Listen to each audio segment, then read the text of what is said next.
The morning mist still clung to the trenches like a reluctant ghost as the first light of dawn broke over the horizon. I, Johann Müller, huddled in my damp uniform, clutching my rifle with numb fingers. The air was thick with the scent of mud and fear, an all too familiar perfume in these endless days of war. We had been holding our position for days, with little communication from command and dwindling supplies. The rumours among my fellow soldiers were of encircling enemy troops, but we clung to our orders. Hold the line at all costs. As the sun rose, painting the sky in hues of orange and pink, an eerie silence fell over the battlefield. The usual sounds of distant artillery and sporadic gunfire had ceased, replaced by a tense stillness that made my heart pound in my chest. Then, without warning, the ground erupted in a cacophony of explosions and gunfire. The Americans had launched a surprise attack, catching us off guard. I scrambled to my feet, firing blindly as figures emerged from the mist. The world became a blur of chaos and noise, my heart racing with adrenaline and fear. In the midst of the firefight, a figure loomed before me. An American soldier, his rifle aimed squarely at my chest. Our eyes met, his filled with determination, mine with resignation.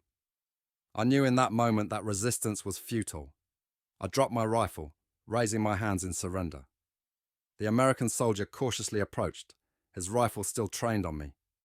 His gaze softened slightly as he took in my youthful appearance. The mud and exhaustion etched into my face. He said something in English, which I didn't understand, but his tone was not unkind. I was roughly searched and then led away, hands bound, joining a group of other captured German soldiers. As we were marched away from the battlefield, I couldn't help but look back at the trenches that had been my home for so long. They seemed like a distant memory, a nightmare fading in the light of day. The journey to the American camp was a blur. We were loaded onto trucks, crammed together with little room to move. The American soldiers guarding us were watchful but not cruel, offering water and rudimentary first aid to those who needed it. I found myself sitting next to an older soldier, his face lined with the scars of battle. "This is it then," he said in German, his voice tinged with a mix of relief and despair. "The end of the line for us." I nodded silently, unsure of what lay ahead. The fear of the unknown clawed at my mind, images of torture and humiliation at the hands of our captors filling my thoughts. Yet, there was a small, unspoken part of me that felt relief. Relief that I'd survived, that I would no longer have to endure the horrors of the front line. As the truck rumbled on, carrying us further away from the war and into an uncertain future, I closed my eyes, letting the exhaustion of the past days wash over me. I thought of my family back in Germany, wondering if they knew I was still alive, if I would ever see them again. The sun was setting when we finally arrived at the POW camp. The American flag fluttered in the breeze above the gate, a symbol of the enemy that had now become my custodian. As I stepped off the truck, I looked around at the faces of my fellow soldiers, seeing my own fear and uncertainty reflected back at me. We were processed into the camp, our personal belongings taken, our names and ranks recorded. The American soldiers handling us were efficient and detached, their faces betraying little emotion. That night, as I lay on a thin mattress in the barracks, surrounded by the soft snores of other prisoners, I found sleep elusive. My mind raced with questions about my fate, about the war, about what it all meant. The events of the day replayed in my mind, the look in the American soldier's eyes as he captured me haunting my thoughts. In the darkness of the barracks, I realized that my war was over. But as I finally drifted off to sleep, I couldn't shake the feeling that a new battle was just beginning.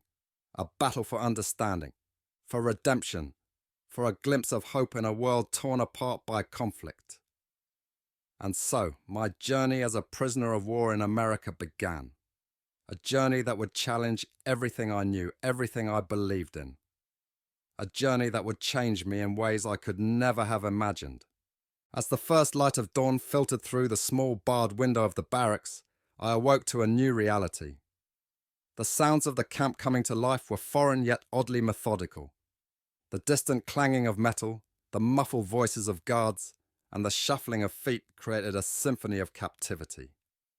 Breakfast was a simple affair.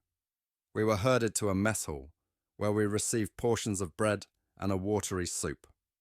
I sat at a long table, surrounded by other German POWs, all of us still wearing our tattered uniforms, badges of a lost cause. The conversations were subdued, the atmosphere heavy with a mix of relief and defeat. Some soldiers spoke of their homes, of the families they longed to see again. Others remained silent, lost in their thoughts, their eyes distant. After breakfast, we were assigned to work details. The American camp commanders had organized various tasks for the POWs, ranging from kitchen duties to construction work. I was assigned to a group tasked with building new barracks within the camp. The work was hard but not brutal.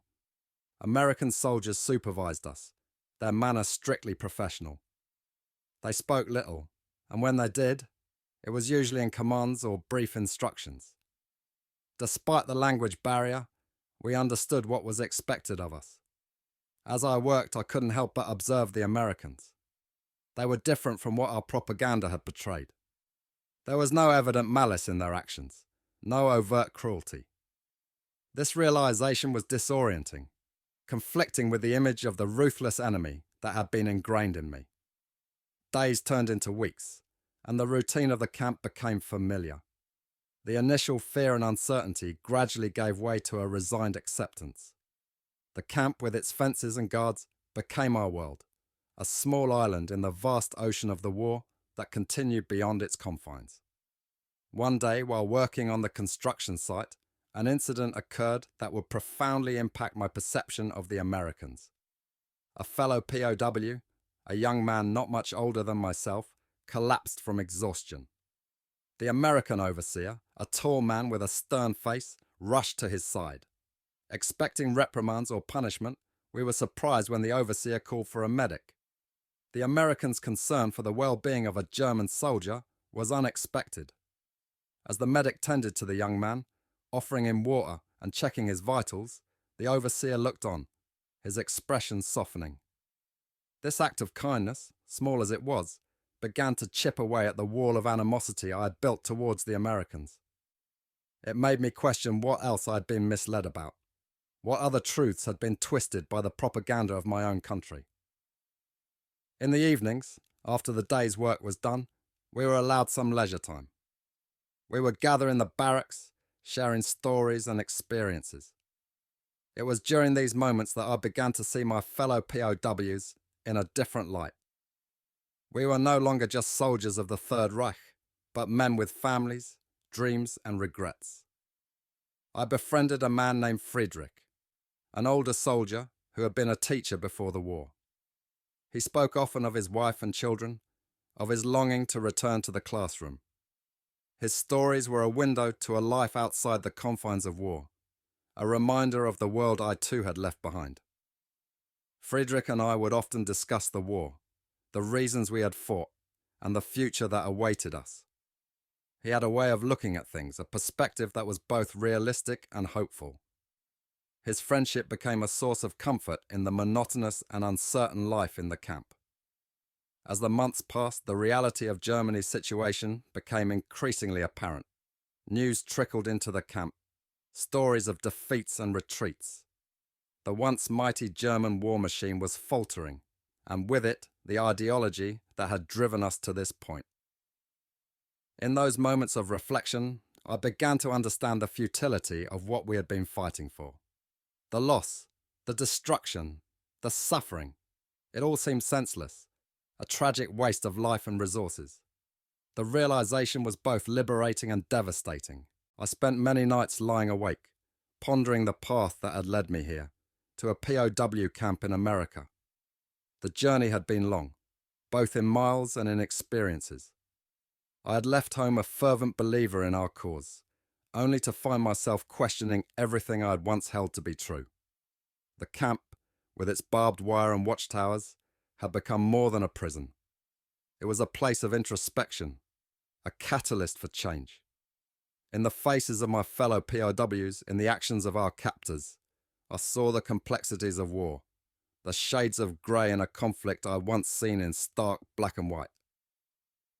As the war drew to a close with Germany on the brink of defeat, I found myself at a crossroads. The future was uncertain, the path ahead unclear. But one thing was evident. I was no longer the same man who had been captured on that fateful day. The war had changed me, as it had changed the world. And as I looked towards the end of my time as a POW, I knew that the journey ahead would be one of rebuilding, of finding my place in a world forever altered by the horrors of war. And so, as the final chapter of the war was being written, I prepared to close this chapter of my life, ready to face whatever lay ahead with a newfound perspective, shaped by the experiences and lessons learned in a POW camp far from home.